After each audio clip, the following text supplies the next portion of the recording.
After a Floyd County school bus went into the Big Sandy River, killing 27 people, there's still some mystery as to the cause of the accident.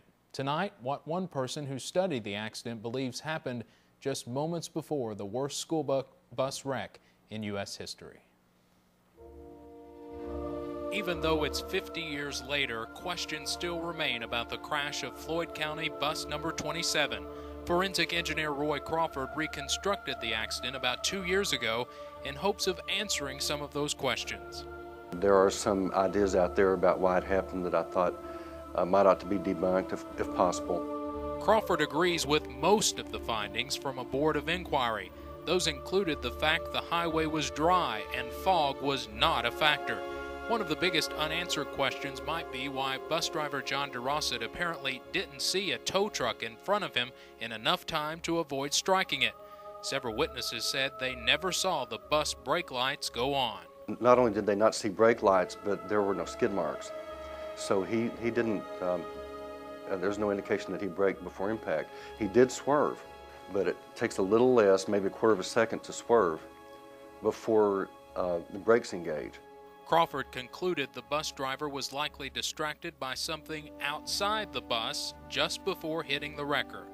He probably looked away just at the split second when the wrecker began to slow down, and that was just bad luck. If those families are still wondering what happened, I think that's it. There's really nothing more to know, and to not have too hard feelings against anyone.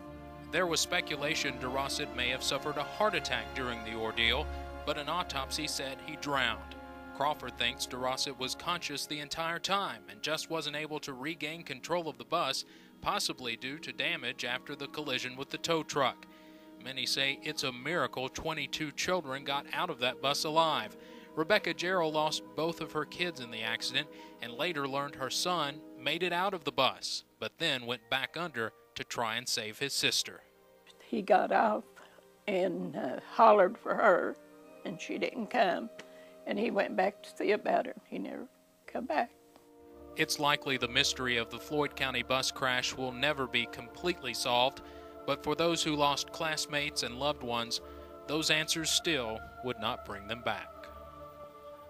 You can find a copy of Roy Crawford's entire report on the bus crash and other web exclusives on the crash at WYMT03.com. Tomorrow night, on the actual anniversary of the disaster, how something good was born out of a tragedy, the Floyd County Emergency and Rescue Squad.